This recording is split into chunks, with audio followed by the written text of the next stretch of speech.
आप सभी का इस ऑनलाइन क्लास में स्वागत है। पिछले वीडियो में हमने भारत के राष्ट्रपति की शक्तियों के बारे में चर्चा की थी, जिसमें हमने भारत के राष्ट्रपति की कार्यकारी शक्तियों का अध्ययन किया था। इस वीडियो में हम भारत के राष्ट्रपति की विधायी शक्तियों का अध्ययन करेंगे, उनके बारे में चर्चा करेंगे। आप जानते हो भारत की संसद के 3 प्रमुख अंग हैं: लोकसभा, राज्यसभा और राष्ट्रपति। तो राष्ट्रपति भारतीय संसद का एक अभिन्न अंग है। इस नाते उन्हें बहुत सारी विधायी शक्तियां प्राप्त हैं, जो इस प्रकार हैं।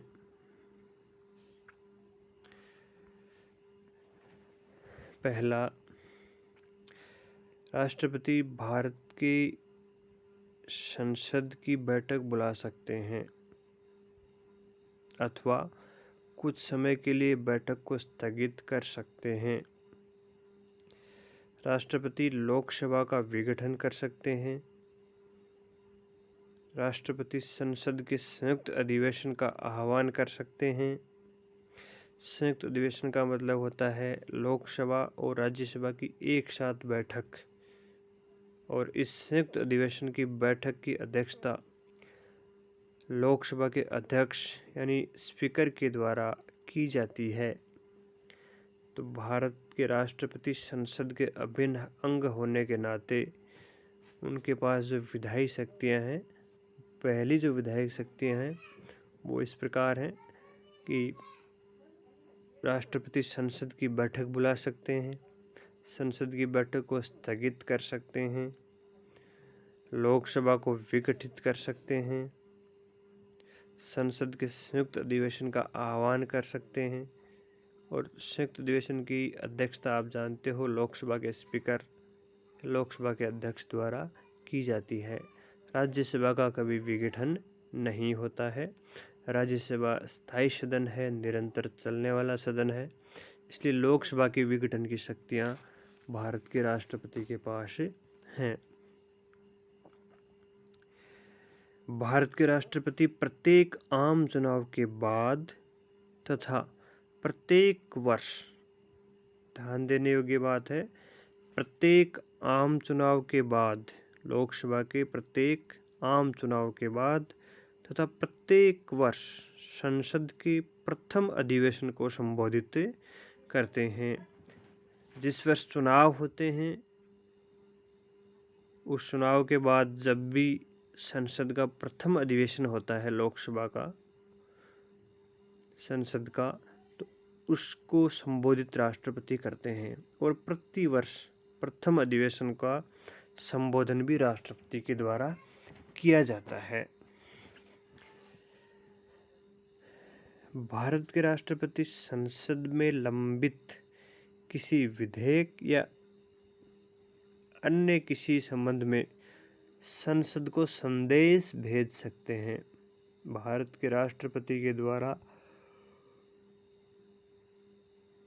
संसद में लंबित विधेयकों के संबंध में संसद को संदेश भेजा जा सकता है। यदि लोकसभा के अध्यक्ष और लोकसभा के उपाध्यक्ष दोनों के पद रिक्त हों तो राष्ट्रपति लोकसभा के किसी भी सदस्य को सदन की अध्यक्षता सौंप सकते हैं, और इसी प्रकार की स्थिति राज्यसभा में होती है। अगर राज्यसभा के सभापति और राज्यसभा के उपसभापति दोनों पद रिक्त हों तो राष्ट्रपति राज्यसभा के किसी भी सदस्य को सदन की अध्यक्षता सौंप सकते हैं। अर्थात लोकसभा के अध्यक्ष और उपाध्यक्ष का पद रिक्त हो तो राष्ट्रपति लोकसभा के किसी भी सदस्य को लोकसभा की अध्यक्षता सौंप सकते हैं। इसी प्रकार की स्थिति राज्यसभा में है। आप जानते ही हो राष्ट्रपति राज्यसभा में 12 सदस्यों का मनोनयन करते हैं, जो साहित्य, विज्ञान, कला व समाज सेवा से जुड़े हों। इन 4 क्षेत्रों से जुड़े व्यक्तियों को भारत के राष्ट्रपति राज्यसभा में मनोनयन कर सकते हैं। इसी प्रकार लोकसभा में भी राष्ट्रपति के द्वारा 2 सदस्यों का मनोनयन किया जाता है, जो आंग्ल भारतीय समुदाय के होने चाहिए। वर्तमान में भी 2 सदस्य हैं लोकसभा में जो आंग्ल भारतीय समुदाय के हैं और राष्ट्रपति के द्वारा उनका मनोनयन किया गया है। भारत के राष्ट्रपति चुनाव आयोग से परामर्श कर संसद के सदस्यों की निर्भरता के प्रश्न पर निर्णय करते हैं। अगर संसद का कोई सदस्य अयोग्य हो जाता है तो उसकी सदस्यता के प्रश्न पर चुनाव आयोग से परामर्श करके वो निर्णय करते हैं। और संसद में कुछ विशेष प्रकार के विधेयकों को प्रस्तुत करने के लिए भी राष्ट्रपति की सिफारिश या आज्ञा की आवश्यकता होती है। जैसे भारत की संचित निधि से खर्च संबंधी विधेयक अथवा राज्य की सीमा में परिवर्तन या नए राज्य के निर्माण संबंधी विधेयक संसद में लाने से पहले भारत के राष्ट्रपति की सिफारिश की आवश्यकता होती है। 3 ऐसे विधेयक हो सकते हैं जिनको संसद में प्रस्तुत करने के लिए राष्ट्रपति की सिफारिश की आवश्यकता होती है। भारत की संचित निधि से खर्च संबंधी अगर कोई विधेयक हो तो, राज्यों की सीमा में परिवर्तन से संबंधित विधेयक हो तो, और नए राज्य के निर्माण से संबंधित अगर कोई विधेयक हो तो भारत के राष्ट्रपति की सिफारिश से ही वो संसद में प्रस्तुत किए जा सकते हैं।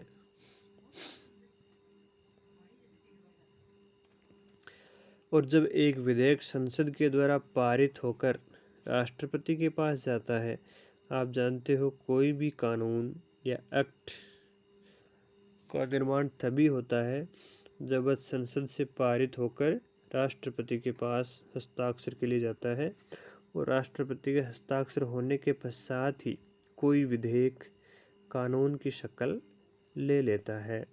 तो कोई भी विधेयक जब संसद से पारित होता है और जब वो राष्ट्रपति के पास भेजा जाता है तो राष्ट्रपति के पास 3 ऑप्शन रहते हैं।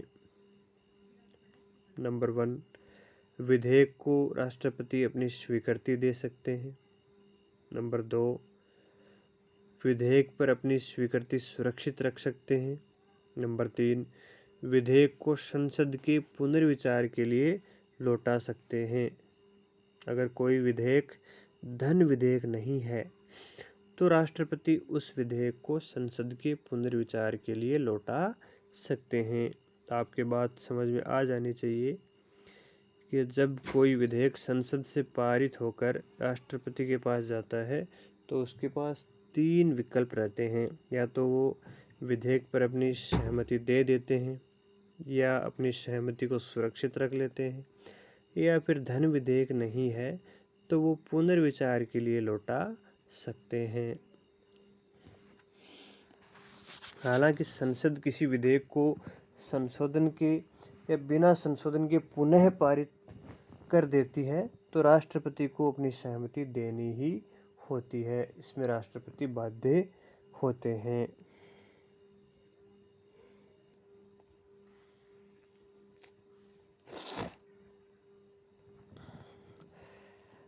इसी प्रकार राज्य विधायिका द्वारा यानी किसी विधानसभा द्वारा पारित किसी विधेयक को राज्यपाल जब राष्ट्रपति के विचार के लिए सुरक्षित रखते हैं तब भी राष्ट्रपति के पास 3 विकल्प रहते हैं।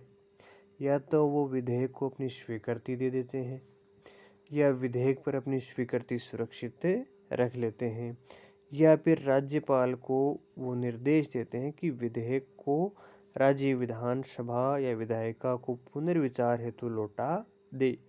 लेकिन यहाँ ध्यान देने योग्य बात यह है कि राज्य विधानसभा अगर विधेयक को पुनः राष्ट्रपति की सहमति के लिए भेज देती है तो राष्ट्रपति सहमति देने के लिए बाध्य नहीं है। यह आपको बात ध्यान रखने की आवश्यक है।